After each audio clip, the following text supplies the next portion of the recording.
Assalamualaikum warahmatullahi wabarakatuh. Iya, menjawab salam itu hukumnya wajib ya, ada sing menjawab salam. Ya, asik-asik main HP-nya dengan sendirinya. Assalamualaikum warahmatullahi wabarakatuh. Waalaikumsalam warahmatullahi wabarakatuh. Sunnah Rasulullah kaping 3 Rasulullah sekaya janji. Assalamualaikum warahmatullahi wabarakatuh. Ya, alhamdulillah rabbil alamin wa nasta'inu ala umuri dunya wa din wassalatu wassalamu ala asrofil anbiya'i wal mursalin wa ala alihi wa sahbihi ajma'in. Rabbi shrah li sadri wa yassir li amri wahlul 'uqdatam min lisani yafqahu qawli. Amma ba'du. Selalu kita panjatkan puja dan puji syukur kita kehadirat Allah Subhanahu wa taala yang telah memberi kita berbagai macam kenikmatan.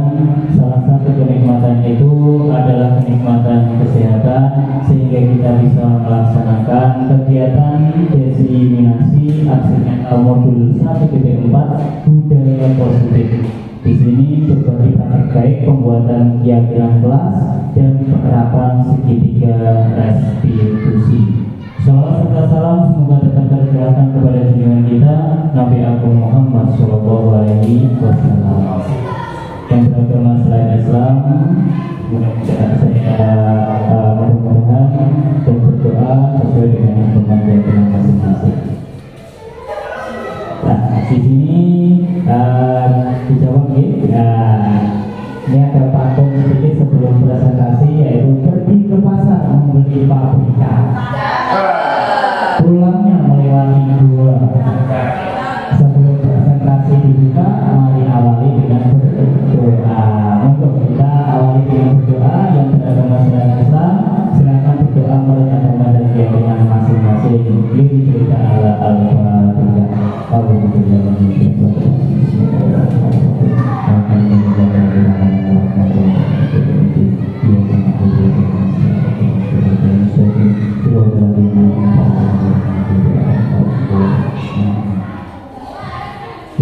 Sebelum kita mulai, mari kita senyum 30 detik. Monggo dipandang Pak Arifin, memandang Pak Dian, temannya juga memandang. Silakan dipandang, kita tersenyum 30 detik. Coba dipandang. Monggo dipandang. Dipandang.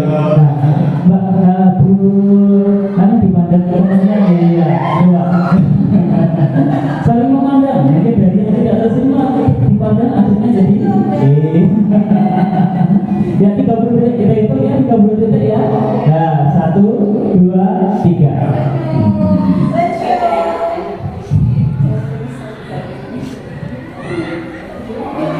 Ya, luar biasa. Dari yang pertama cuma senyum, akhirnya jadi tertawa. Inilah keajaiban daripada senyum. Maka senyum itu penting sekali. Aura senyum akan lebih indah kalau kita lakukan kepada peserta didik. Dua, ini ada sedikit lagu buat kita. Ya, ini ikuti saya ya. Nah, nantinya aku senyum salam sopan kepada guru. ya di sini ya. Aku senyum salam sopan kepada guru. Aku senyum salam sopan kepada guru. Aku senyum salam sopan. Aku senyum salam sopan. Aku senyum salam sopan kepada guru. Yuk sekali lagi. Aku senyum salam sopan kepada guru. Aku senyum salam sopan kepada guru. Aku senyum salam sopan. Aku senyum salam sopan. Aku senyum salam sopan kepada guru. Aku senyum kepada senyum-senyum kepada guru. Aku senyum-senyum-senyum, aku senyum salam sopan, aku senyum salam sopan kepada guru. Ya, luar biasa. Ya, ini teman-teman, kalau Kita membawa aura positif tentunya dengan senyum. Kenapa senyum harus kita ulangi berkali-kali? Karena terkadang kita bertemu dengan peserta didik kita kurang senyum. Kadang-kadang masalah di keluarga juga kita bawa-bawa aduhnya terkadang assalamualaikum Pak. Wah, aku jadi ya, mudah-mudahan kita nanti bertemu dengan peserta didik berubah mindset kita dengan selalu tersenyum. Ya. Berikutnya kesepakatan destinasi budaya positif. Nanti saya minta tolong kesepakatan kita nih. Ya, ini sebagai contoh untuk kesepakatan kita, yaitu memulai destinasi dengan berdoa bersama. Kita sudah tadi lakukan destinasi, kita sudah lakukan dengan berdoa bersama. Yang kedua, menghargai rekan yang menyampaikan pendapat. Sepakat ya? Nah, berikutnya ada tambahan nanti tidak? Monggo, ada tambahan kesepakatan kita untuk destinasi hari ini? Mungkin ada saran? Monggo, kita tambahkan nanti kesepakatan. Kira-kira apa? Ya. HP di silent, ya silahkan ditulis dulu. HP di silent, ya nanti tambahnya HP di silent gitu ya. Oh, tidak bisa. Oh ya. Berarti nanti ditulis selanjutnya lagi HP di silent. Ada lagi mungkin? Satu lagi mungkin kesepakatan kita. Selain HP di silent, mungkin? Ya tertib dalam melakukan destinasi ini. Sepakat ya? Nah, nanti kita tulis untuk kesepakatan kita. Harapannya kesepakatan kita nanti kita bisa sepakati dan kita lakukan dengan baik. Gitu ya. Nah, konsep inti dari budaya positif. Karena kesepakatan yang sudah kita buat, baru kita akan memasuki konsep inti dari budaya positif. Konsepnya apa budaya positif itu? Ya, yaitu perubahan paradigma belajar. Jadi paradigma atau pemikiran kita tentang belajar itu harus berubah. Yang kedua, disiplin positif. Nah, kemudian motivasi perilaku manusia, kebutuhan dasar, dan posisi kontrol restitusi serta keyakinan kelas dan segitiga restitusi. Dari konsep inti budaya positif ini yang akan kita bahas bersama-sama. Mudah-mudahan dengan pembahasan kita bersama-sama nanti paradigma tentang belajar kita akan jadi berubah. Berikutnya ini ada perubahan paradigma belajar yang ada sebuah contoh. Ada teman A menggenggam sebuah benda, ya, teman B akan mencoba dengan sekuat tenaga dan berbagai cara untuk meminta Anda memberikan benda tersebut. Kemudian teman B bisa membujuk, mengancam, menghadik, merayu, menyuap, apa saja dilakukan supaya dapat membuka kepala tangan Anda. Apa yang terjadi? Tidak mau. Kenapa kok tidak mau? Iya, karena hanya kita sendiri yang bisa membukanya. Kemauan kita sendiri yang bisa membukanya. Nah, walaupun teman lain mengancam kita, menyuap kita, merayu kita, kalau kita tidak mau, tetap tidak mau. Berarti kekuatan itu ada pada diri sendiri. Luar biasa. Dikoplos untuk baris. Berikutnya, siapakah sesungguhnya yang memiliki kontrol kalau begitu? Diri sendiri, sesuai yang sudah dijelaskan oleh Baris. Diri kita sendiri. Kita orang lain tidak memiliki kontrol. Kontrol itu ada pada diri kita sendiri. Perubahan paradigma teori kontrol jika disesuaikan dengan ilustrasi kontrol atau teori pilihan, itu yang pertama adalah ilusi guru mengontrol murid. Jadi guru akan berperan untuk mengontrol murid di situ. Ilusi bahwa kritik dan membuat orang merasa bersalah dapat menguatkan karakter. Ini kalau menurut ilusi kontrol. Nah, Kemudian ilusi bahwa semua penguatan positif efektif itu ada manfaatnya. Kemudian ilusi bahwa orang dewasa memiliki hak untuk memaksa. Kalau ini menurut ilusi kontrol. Di sini kaitannya bahwa ada guru mengontrol murid. Kemudian di sini kata dasarnya adalah guru membuat orang merasa bersalah. Oh, kalau dia merasa bersalah karakternya akan kuat. Kalau untuk ilusi kontrol itu penguatan positif dan efektif yang bermanfaat. Kemudian yang terakhir ini memaksa di sini. Kalau menurut teori kontrol. Kemudian kalau menurut perubahan teori kontrol dengan atau teori Poliak, kalau dibedakan dengan stimulus respon, ini jelas akan ada perbedaan. Mari kita bahas bersama-sama. Kalau menurut stimulus respon, kita itu mencoba mengubah orang agar berpandangan sama dengan kita. Nah, kalau menurut stimulus respon. Kalau menurut teori kontrol, itu kita berusaha memahami pandangan orang lain tentang dunia. Jadi yang ini kita ingin merubah langsung, secara langsung. Tapi kalau yang di teori kontrol, kita ingin merubah tentang pandangan orang tentang dunia. Nah, jadi kita ajak diskusi mereka. Kemudian yang kedua, perilaku buruk dilihat sebagai suatu kesalahan. Kamu salah. Harusnya tidak begitu. Kamu salah. Dan kalau menurut teori kontrol, semua perilaku memiliki tujuan. Orang datang terlambat, anak datang terlambat, tentunya punya alasan. Tidak mungkin tidak.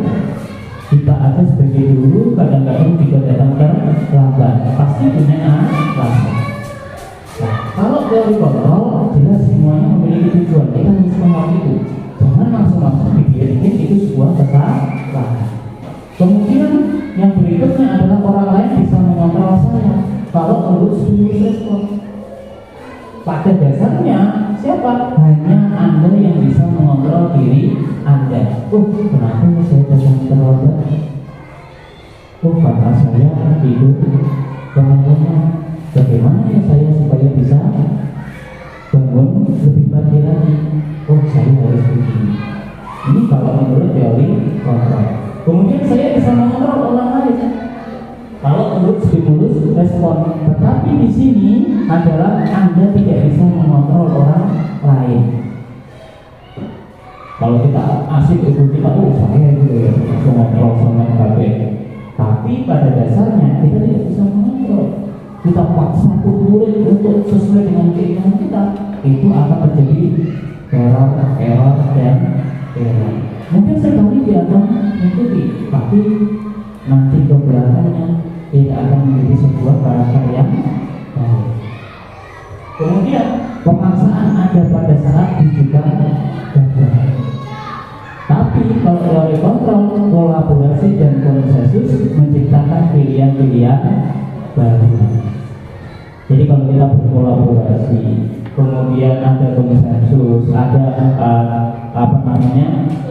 saling bertanya, saling berdiskusi, maka di situ akan menciptakan pilihan-pilihan baru, bukan paksa.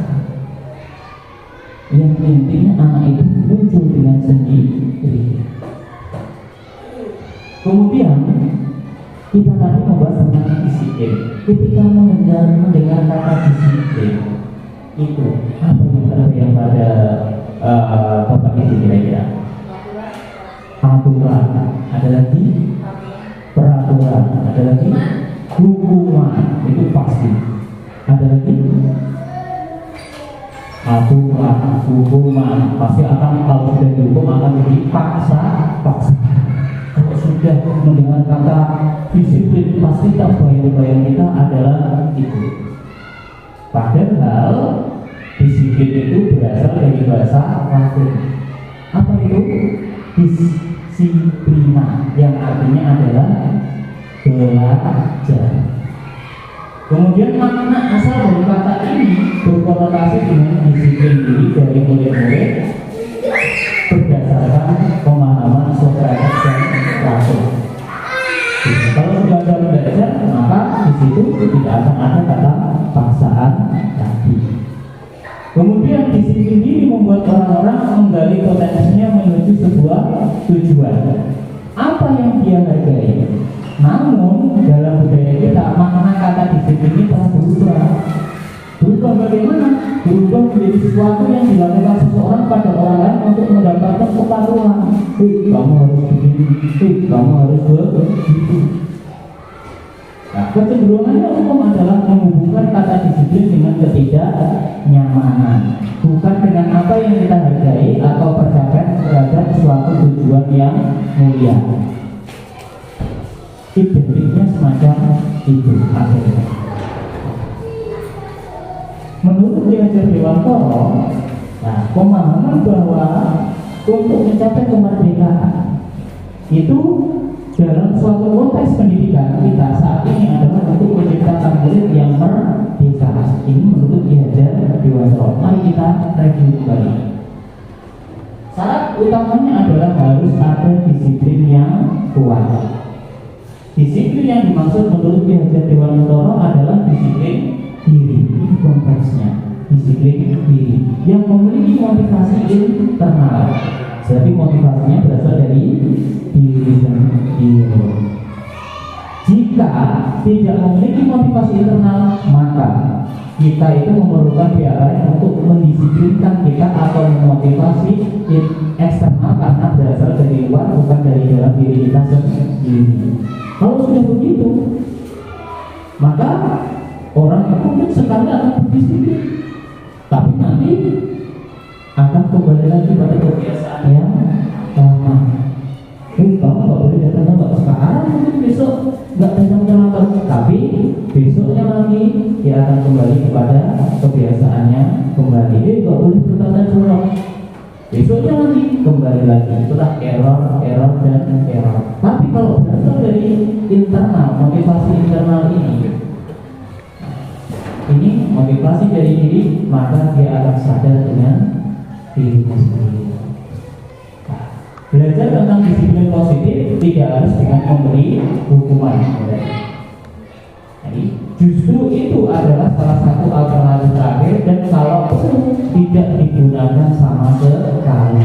Kalau kita tadi mengacu pada pemahaman Ki Hajar Dewantara, jadi harus berasal dari disiplin diri, sehingga hukuman ini tidak berlaku. Kalau menurut pemahaman daripada Ki Hajar Dewantara, dan ini kita harus pahami. Jadi motivasi perilaku manusia ini ada beberapa pemahaman, yaitu menurut Daniel Rosen ada motivasi eksternal. Yang pertama untuk menghindari ketidaknyamanan atau hukuman. Aku datang tepat waktu, aku datang ke sekolah supaya tidak dihukum. Aku datang ke sekolah tepat waktu supaya bisa sukses. Ya, kadang-kadang begitu. Karena dipaksa, takut ada hukuman. Kenapa? Kalau terlambat nanti berbedanya dikurangi. Ya, seperti itu. Nah, jadi yang kedua, untuk mendapatkan imbalan dari orang-orang atau institusi. Kadang-kadang kita melakukan disiplin itu karena pengen dapat imbalan. Buri, aku pengen untuk hadiah sama Pak Guru, sama Bu Guru. Yang ketiga, untuk menjadi orang yang mereka inginkan dan menghargai diri sendiri dengan nilai-nilai mereka percaya. Ini ada motivasi internal, tujuan disiplin positif. Jadi inilah yang harusnya dilakukan. Yang diinginkan untuk menghargai diri sendiri, bukan yang Kemudian ada 5 kebutuhan dasar manusia. Kalau kita kaitkan dengan disiplin, dengan 5 dasar kebutuhan hidup manusia ini, pasti orang itu memiliki 5 dasar kebutuhan ini. Yang pertama, bertahan hidup. Pasti orang melakukan disiplin diri itu pasti tujuan, ada beberapa tujuan ini adalah bertahan hidup. Bertahan dari hidupnya supaya tidak mati. Iya. Kenapa? Kalau nanti nggak berdisiplin, wah saya nanti marahin sama Pak Guru, saya nanti dikurangi gaji saya. Ini bertahan hidup. Yang kedua, karena kasih sayang. Saya nanti kalau disiplin saya ingin disayang sama Pak Guru. Adanya disiplin. Oh, saya kalau disiplin nanti Bu Nita akan menyayang saya. Ini karena kasih sayang. Kemudian yang berikutnya yang ketiga, karena kebebasan. Saya ingin bebas, kalau saya mau masuk tepat waktu atau nggak masuk tepat waktu, kebebasan. Ini dasar kebutuhan. Ada karena kesenangan. Ya besok waktunya olahraga. Saya tak datang ini karena olahraga. Kesenangan. Kesenangan dia adalah olahraga. Karena berikutnya adalah karena penguasaan.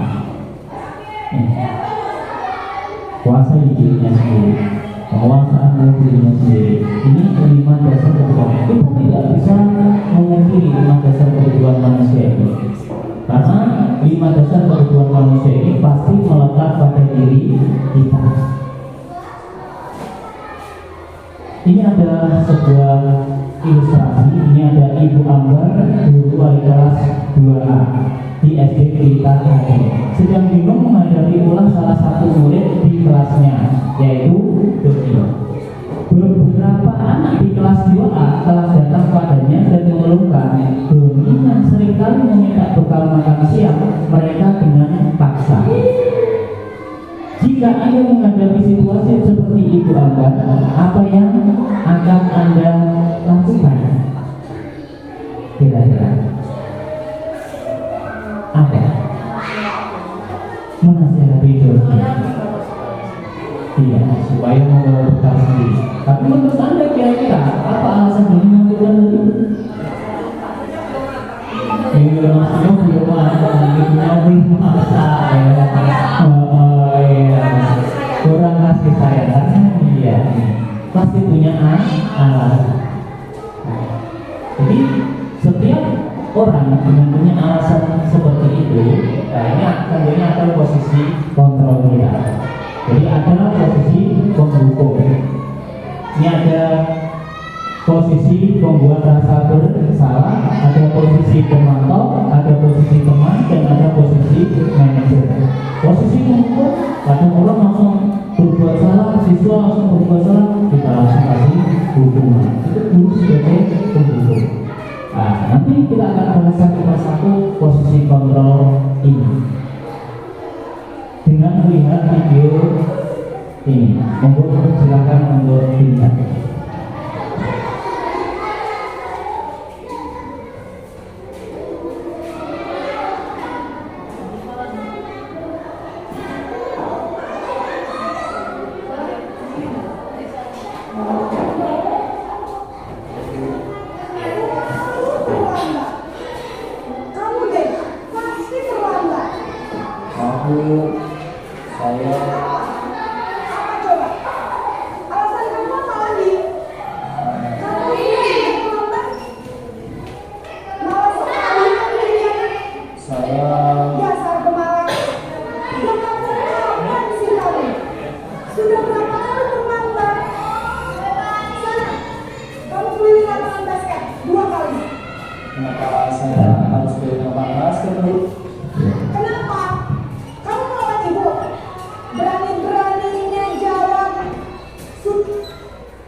Ya, kita ulangi sekali lagi, mohon maaf.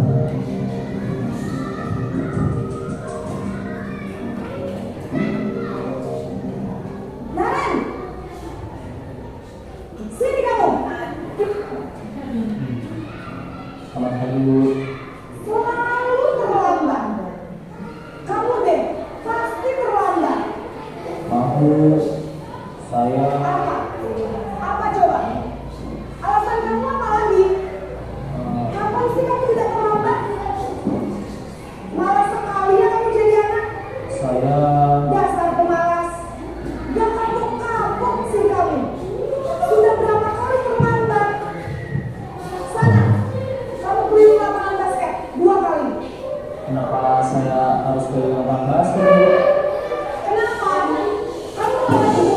Jadi kira-kira seperti apa? Beraninya jawab. Sudah terlambat, masih berani jawab ya?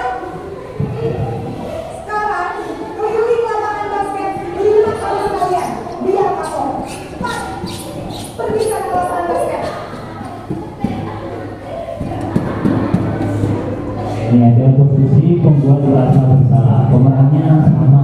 Oke.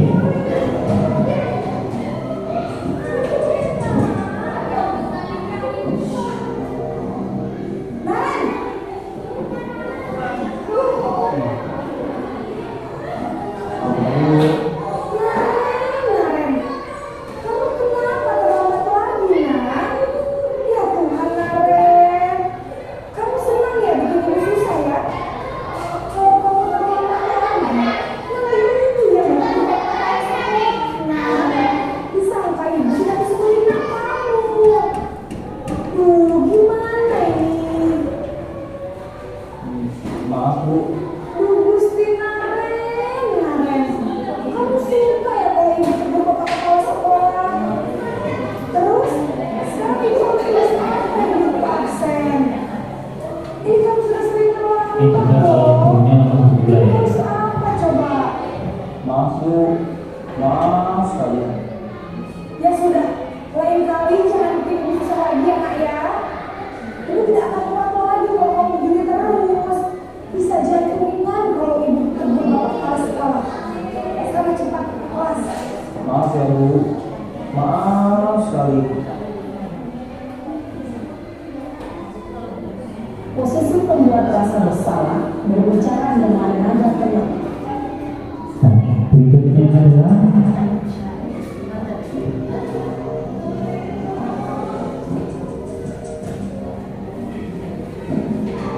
posisi yang ketiga. Selamat pagi Bu. Wah, sudah jam berapa ini nak? Sudah biasa ya. Sebagai apa ini? Sama. Saya udah bangunkan saya Bu. Kamu malah nyalakan ibu kamu. Kamu malah nyalakan yang paling kencang. Kok terlambat sih? Iya Bu. Saya mau kemana bangun tadi. Jadi biar saya kencang tetap dari cenjar Bu. Ya sudah sana. Nanti lain kali larinya lebih kencang lagi ya. Biar gak terlambat lagi. Bikin seneng ibu. Demi ibu. Bisa kan? Bisa lah Bu. Ya sudah sana masuk kelas. Ibu beresin urusan absen kamu. Kamu ini ada-ada saja.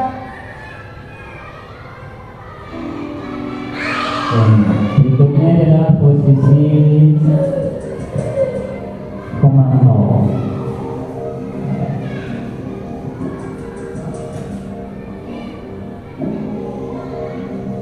Naren!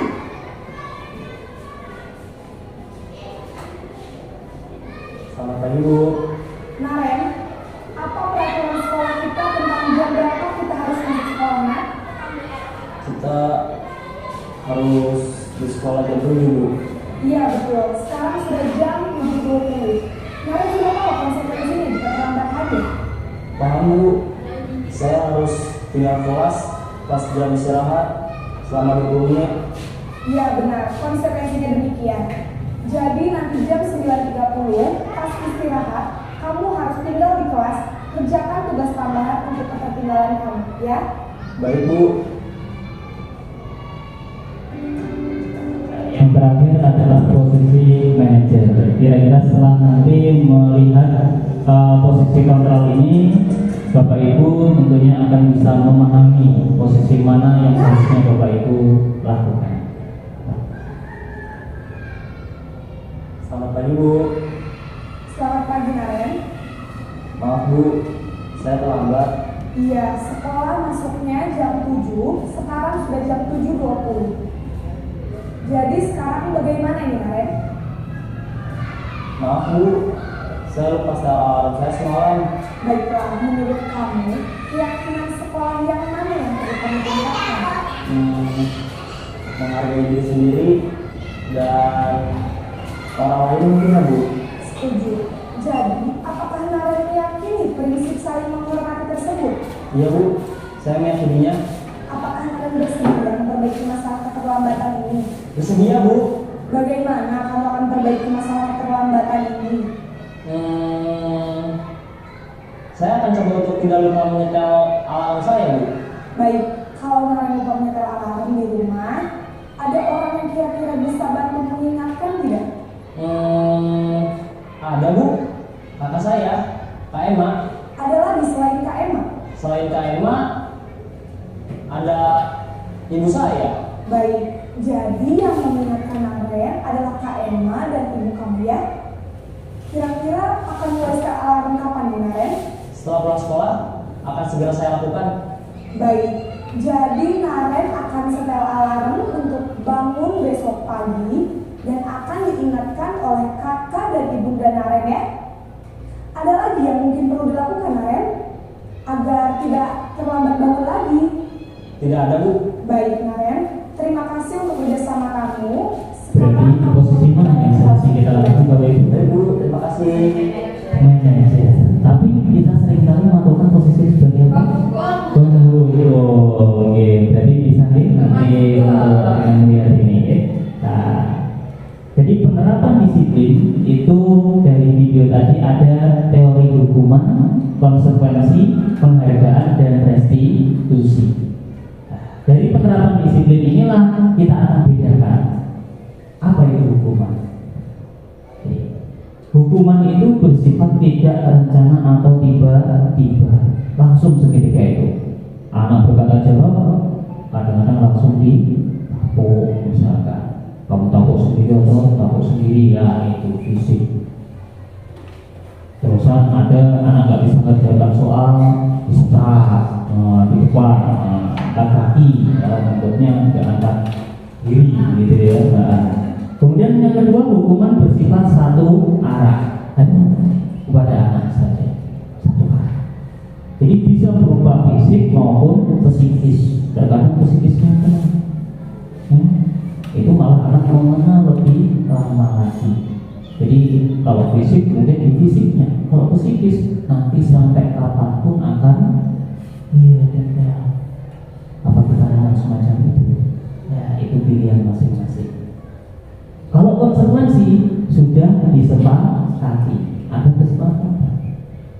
Yang kedua, murid sudah mengetahui sebelumnya konsekuensi yang akan diterima bila ada pelanggaran. Kalau berkata juga apa yang dilakukan, istighfar misalkan, menulis istighfar di atas, astagfirullahaladzim 1000 kali, itu sudah tahu konsekuensinya. Kalau ini konsekuensi. Kemudian kalau penghargaan itu bagaimana? Yang pertama, ini akan timbul ketergantungan. Aku ranking siji untuk hadiah. Wah, besok aku tak ranking sijinya. Terus kalau nggak dapat peringkat 1, bagaimana? Nggak dapat hadiah, terus timbul bagaimana? Penyesalan. Ada ketergantungan. Kemudian merusak hubungan, iri, persaingan, cemas. Paling semuanya itu ranking siji ya Mbak Indira saja, paling aku Yora. Nah, akan ada iri. Tapi kalau dia mau bisa bersaing, akan ada timbul persaingan. Justru aku butuh koyo Mbak Indira. Nah, kalau ini penghargaan. Nah, kemudian mematikan kreativitas. Yang tidak mampu dari kelas itu, yang tidak mampu bersaing, maka awas beres. Paling untuk sedikit Mbak Indira sendiri. Nah, akhirnya apa? Gak sinau, enak dolan aja. Nah, akhirnya di bulan pelajaran mengganggu temannya. Kemudian yang berikutnya menghukum dengan sistem ranking ini.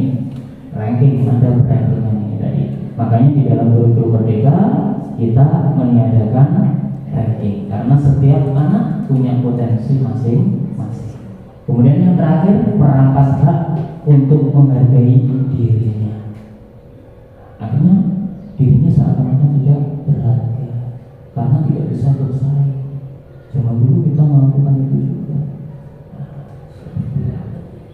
Yang berikutnya adalah restitusi. Restitusi itu apa? Proses menciptakan kondisi bagi murid untuk memperbaiki kesalahan mereka. Dengan begitu, mereka bisa kembali pada kelompok mereka dengan karakter yang lebih kuat. Jadi di sini kondisi murid untuk memperbaiki kesalahan. Kemudian restitusi juga merupakan proses kolaboratif yang mengajarkan murid untuk mencari solusi dari masalah mereka. Mereka mencari solusi dari masalah dan menyelesaikan masalah yang ada pada diri mereka sendiri, dan membantu murid untuk berpikir tentang orang seperti apa yang mereka ingin menjadikan tujuan dan bagaimana harus memperlakukan orang lain. Ini prinsip restitusi. Nah, restitusi cirinya yang pertama belajar dari kesalahan. Aku salah, aku harus memperbaiki hubungan, memberi tawaran bukan paksaan. Kamu terlambat, bagaimana cara supaya tidak terlambat? Dikasih tawaran, oh ya saya harus begini. Kemudian menuntut untuk melihat ke dalam diri. Oh, karena saya tidur kemalaman, karena kebanyakan main gadget, main game, HP digunakan untuk main game. Kemudian mencari kebutuhan dasar yang mendasari tindakannya, fokusnya adalah pada solusi, bukan pada hukuman. Oke, nah ini restitusi. Hubungan, konsekuensi, restitusi dan penghargaan, manakah yang lebih efektif untuk menanamkan disiplin positif menurut Bapak Ibu? Apa kira-kira antara hukuman, konsekuensi, restitusi dan penghargaan? Restitusi, kenapa Bu? Ais. Karena untuk mencari solusi dari pokok permasalahan. Iya, pokok permasalahan. Jadi menurut pengertian tadi kita sudah jelas ya, yang paling efektif tentunya adalah restitusi. Karena untuk apa? Penanaman disiplin positif ini. Bagaimana cara menerapkan restitusi? Kira-kira ada yang tahu tidak? Dari contoh video tadi untuk penerapan restitusi, caranya bagaimana? Ada yang punya pendapat sana? Monggo. Dengan memanggil Iya, iya. biasa bicara berdua tentang Iya, empat mata dipanggil terus setiap empat mata. ditanyai pokok permasalahan. Iya, pokok permasalahannya. Jadi diajak ngobrol, menurut Aris tadi. Nah, inilah caranya. Jadi segitiga restitusi ini mengajarkan bagaimana kita yang pertama adalah menstabilkan identitas. Jadi setiap orang ini pasti pernah melakukan kesalahan. Kita harus yakin itu. Tidak terkecuali saya juga. Kecuali malaikat dan Allah itu tidak akan pernah mengalami kesalahan. Nyabut nyawa tepat, tidak pernah salah sasaran. Kalau manusia tidak luput dari salah dan dosa. Ya, kadang-kadangnya ada anak yang bersalah melakukan A, B, kita salah menghukum, kadang-kadang begitu. Ini manusia. Kalau kita sudah mensadari kesalahan, mensadari bahwa orang itu pasti pernah melakukan kesalahan, maka kita tidak akan ada bayangan kita untuk langsung menghukum. Kemudian kamu bukan satu-satunya yang pernah melakukan ini. Nah ini. Nah, berikutnya adalah validasi tindakan yang salah. Setelah kita menstabilkan identitas, kita tahu identitasnya kenapa. Kemudian kita memvalidasi tindakan yang salah dari anak tersebut, dari orang tersebut. Caranya, kamu tentu punya alasan kenapa kamu melakukan itu. Kamu tahu, kamu terlambat. Kenapa kamu melakukan itu seperti yang dijelaskan oleh Bu Aris tadi? Nah, apakah ada cara yang lebih efektif untuk mendapatkan apa yang kamu butuhkan? Ini kita diskusi. Dia tahu salah, kemudian kita ajak diskusi bagaimana cara untuk mendapatkan apa yang kamu butuhkan. Kemudian yang terakhir adalah menanyakan keyakinan. Tentunya di kelas sudah ada keyakinan kelas apa yang telah kita sepakati. Kamu ingin menjadi orang yang seperti apa setelah melanggar keyakinan kelas tersebut? Kalau sudah kita melakukan ini, maka tidak akan ada unsur paksaan lagi. Ini bukan hal yang mudah Bapak Ibu. Bukan semudah kita membalikkan telapak tangan. Ini butuh waktu, butuh proses.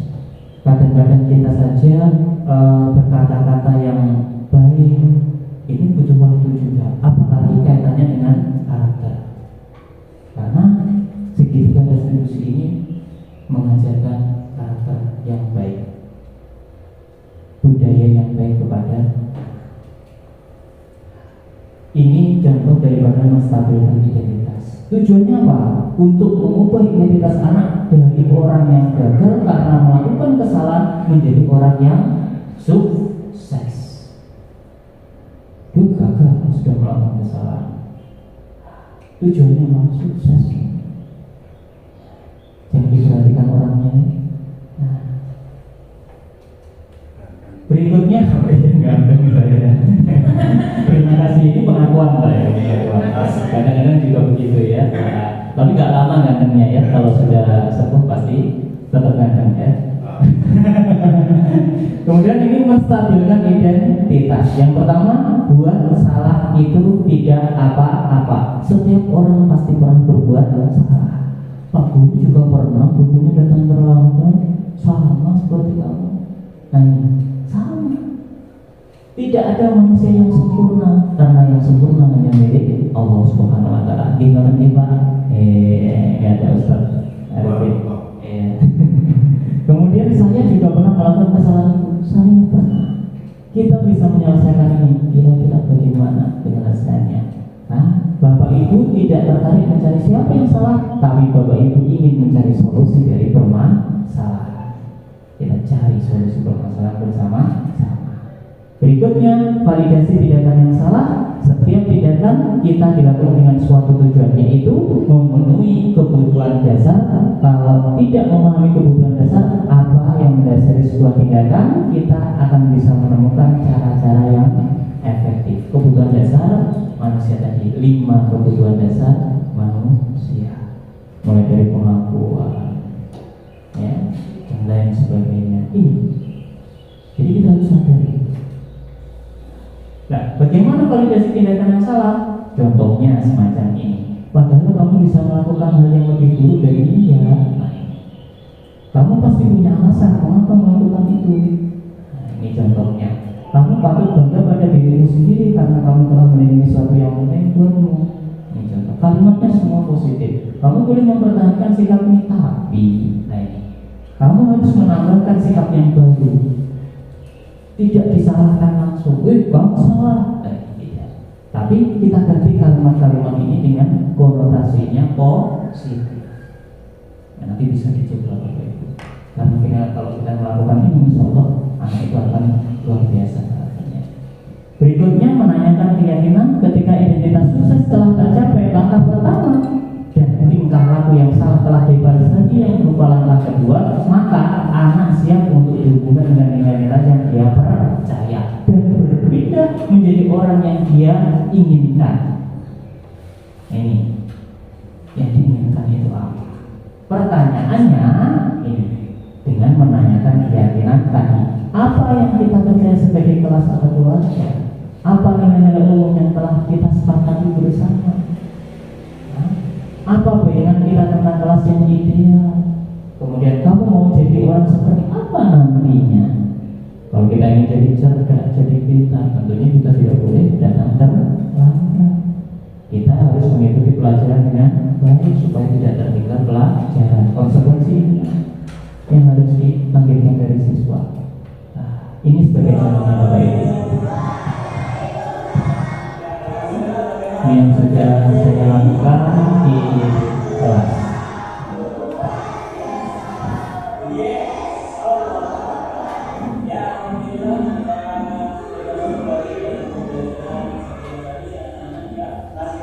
Tiba-tiba saat kegiatan pelajaran mau dimulai, ada satu anak itu yang datang terlambat untuk itu.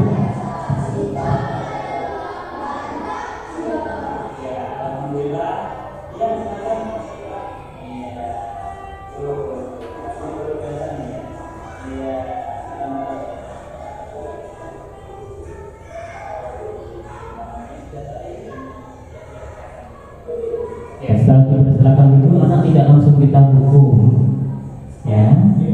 Tetapi nanti kita mengajak berbicara seperti yang disampaikan Bu Aris tadi, kita ajak ngobrol empat mata. Di sini proses menstabilkan identitas.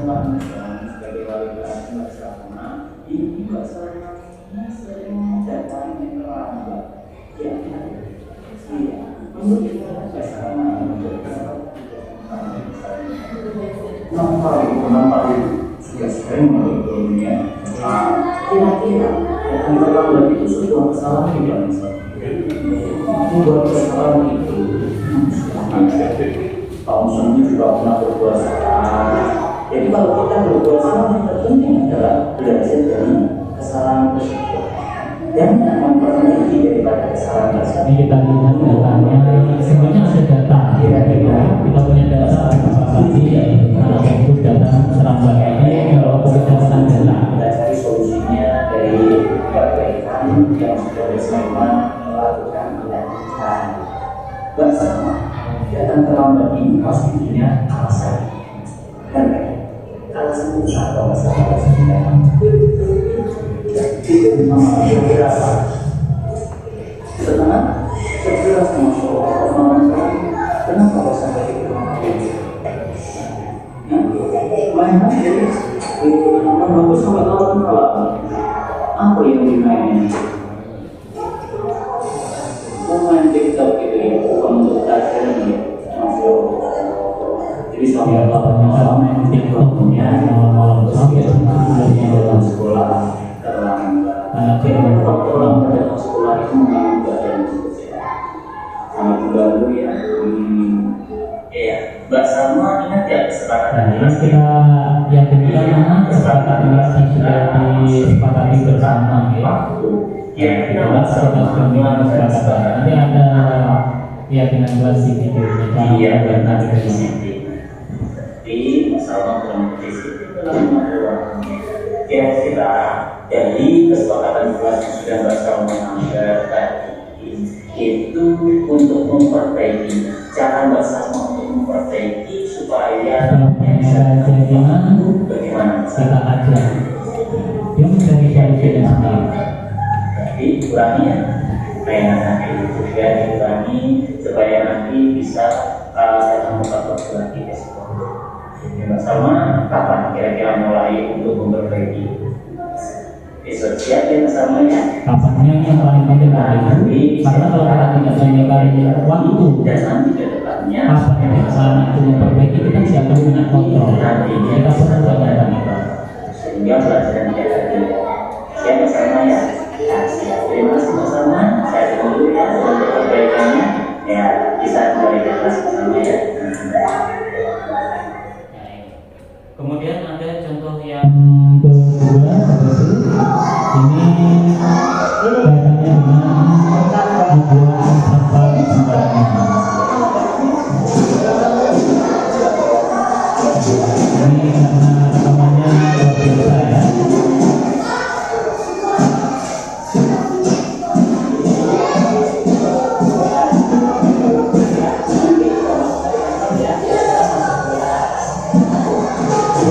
Sudah tahu, kemudian kita ajak ngobrol kembali kepada Mbak Nisa ya, alhamdulillah Mbak Nisa ya. Mbak Nisa tahu ya kira-kira kenapa Bapak Muslim hadir di sini? Kenapa Mbak Nisa? Iya, dari ketahuannya Mbak Nisa. Saya tahu caranya. Kira-kira mau buang sampah sembarangan itu sebagai salah ya? Salah harus buang sampah itu di mana? Tempat sampah bisa buang sampah kamu juga orang itu kesalahan itu suatu hal yang wajar ya. Yang paling penting Kadang-kadang kita tidak melakukan itu. kita memperbaiki diri, kita perbaiki supaya jadi lebih baik. Tahu kalau itu salah, kita perbaiki. Mbak Nisa setuju nggak kita berdiskusi bersama-sama? Iya, Mbak Nisa kira-kira saya mau tanya dulu alasan pentingnya membuang sampah sembarangan itu tadi waktu kamu bilang itu apa kira-kira? Betul-betul lagi. Sebagai Yang mana kebiasaan itu tidak yang sama. kita bisa juga kalau sampah harus makan langsung dibuang. Itu tepat tidak tepat ya. Jadi kalau nanti nggak menggunakan sampah kita buang, nanti harus buang sampah. Berarti kalau misalkan sama buang sampah sembarangan itu karena dulu dampaknya apa lagi? Ini memang jadi tidak nyaman ya. Kalau sudah tahu itu sebuah kesalahan dari menjadi suatu tidak nyaman, kira-kira masalah siapa yang memperbaiki? Siapa ya?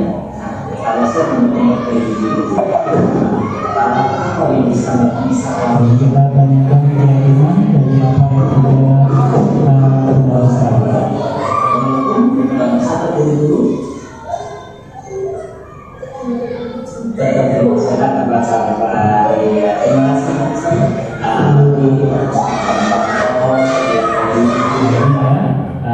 Jadi keyakinan kelas, kita tadi mendengar kata keyakinan kelas. Apa itu keyakinan kelas? Apa kira-kira Bapak Ibu? Tadi kata kesepakatan yang dibuat di kelas, berarti kesepakatan bersama ya. Beda nggak keyakinan kelas dengan peraturan kalau begitu? Beda. Apa perbedaannya kira-kira? Pernah dengar ya peraturan? Pernah ya?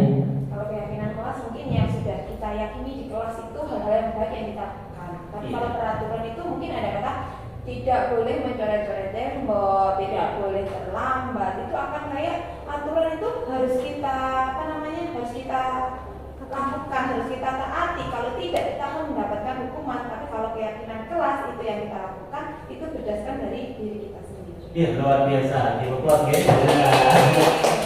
Ini yang luar biasa ya. Jadi kalau peraturan dan keyakinan pasti itu ada perbedaannya. Mengapa kok bukan peraturan kelas saja? Tadi sudah dijelaskan. Jadi keyakinan kelas sama peraturan kelas juga sudah berbeda. Berikutnya, keyakinan itu nilai-nilai kebajikan universal yang disepakati secara tersirat tadi sudah dijelaskan, tersurat lepas dari latar belakang suku, negara, bahasa maupun agama. Ini sepakati bersama, sama seperti tadi yang kita sudah sepakati bersama dalam forum diskusi ini. Ya. Kemudian nilai-nilai kebajikan universal itu adalah nilai-nilai kebajikan universal berasal dari nilai kebajikan yang telah disepakati bersama lepas dari suku, agama, bahasa maupun latar belakang. Yang kedua merupakan fondasi kita dalam berperilaku. Ini nilai universal. Nah, sifat positif manusia yang merupakan tujuan mulia yang ingin dicapai setiap individu. Ini nilai-nilai universal. Ya, ini nilai yang dibaca nilai-nilai ini pasal banyak sekali sesuai dengan kebutuhan daripada anak didik dan orang tiap orang tentunya berbeda. Kemudian contohnya ini profil pelajar Pancasila. Ya, beriman, bertakwa kepada Tuhan, mandiri, bernalar kritis, berkebinekaan global, bergotong royong, kreatif. Ini nilai-nilai kebijakan universal. Ada juga dari Ibu Primarias program dari IDP sikap murid, ada yang toleransi, rasa hormat, integrasi, mandiri, menghargai, antusias, empati sampai dengan komitmen. Ini semuanya. Kemudian 9 pilar karakter Indonesia menurut Heritage Foundation IHF, ada yang cinta Tuhan dan segenap penciptaannya, kemandirian, tanggung jawab, kejujuran, amanah, hormat, santun, dermawan, percaya diri, bahkan toleransi, ada kedamaian dan kesatuan. Ini mendunia. Kemudian ada lagi petunjuk seumur hidup dan keterampilan hidup, lifelong guidance and life skill. Ada keterampilan hidup dapat dipercaya, lulus hati, memberikan yang terbaik dari diri sampai dengan itu. Kemudian yang terakhir, the 7 essential features building moral intelligence. Michael Purba ini menjelaskan bahwa empati, suara hati, kontrol diri, rasa hormat, kebaikan, toleransi dan keadilan. Ini salah satu nilai universal. Ini sebagai contoh pembentukan kesepakatan kelas.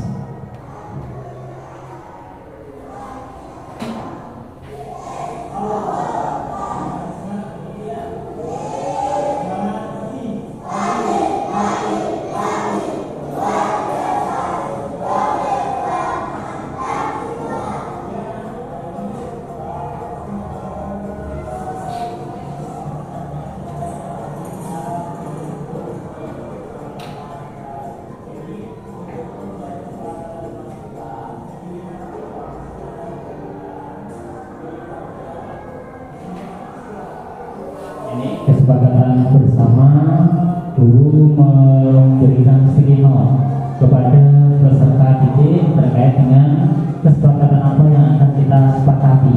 Setiap anak tentunya berdasarkan ke nilai-nilai universal berbeda-beda.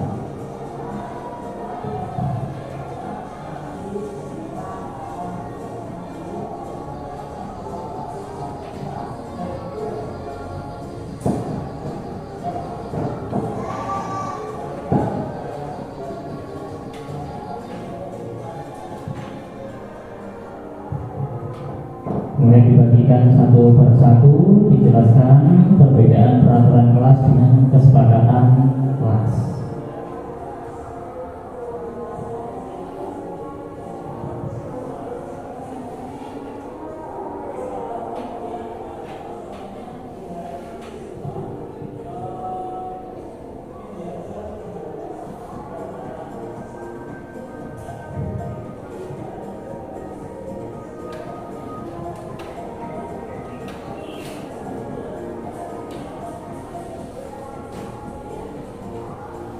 Dan ini harus diterapkan juga di dalam kelas Bapak Ibu, ya. Nah ini penting sekali. Ya.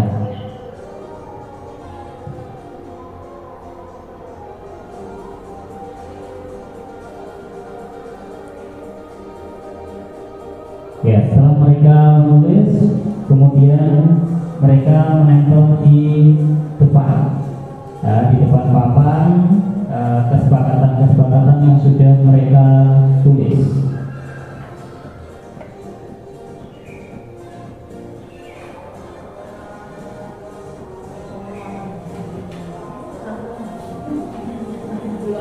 Ya. Kemudian setelah menempel tentunya ada yang di atas. Ya. Karena setelah menempel tentunya dari kesepakatan-kesepakatan itu kita dikelompokkan berdasarkan kriteria-kriteria. Nah,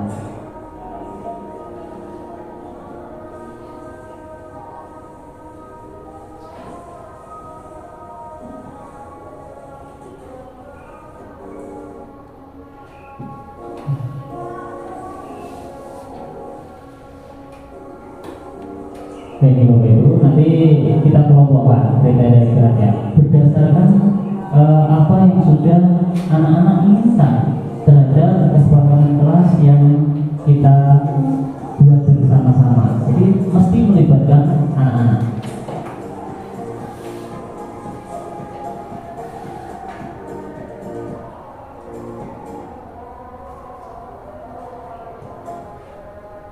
Ya.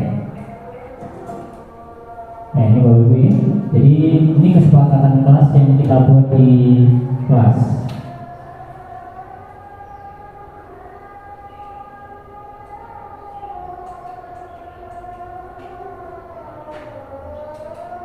Ya, jadi ini penting sekali Bapak Ibu.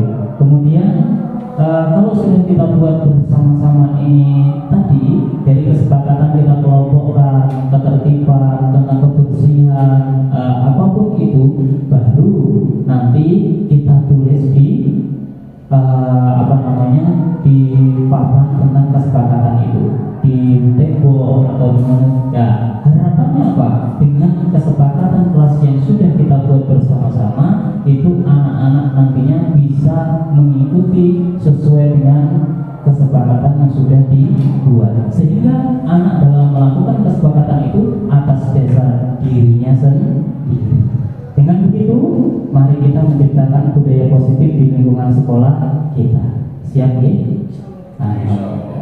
Ayo kita semangat Bapak Ibu menerapkan segitiga restitusi ini untuk membantu siswa. Kuncinya di sini, karena siswa adalah aset kita yang paling berharga. Mudah-mudahan nantinya dari siswa inilah yang nanti mudah-mudahan ada satu tangan siswa itu yang bisa menarik kita menuju ke surga. Allahumma amin. Di awal tahun ajaran baru, mari kita membuat keyakinan kelas. Bagi Bapak Ibu yang belum membuat keyakinan kelas, tidak ada kata terlambat. Monggo kita lakukan keyakinan kelas dengan konsekuen dan batu yang keras pun, kalau kita kasih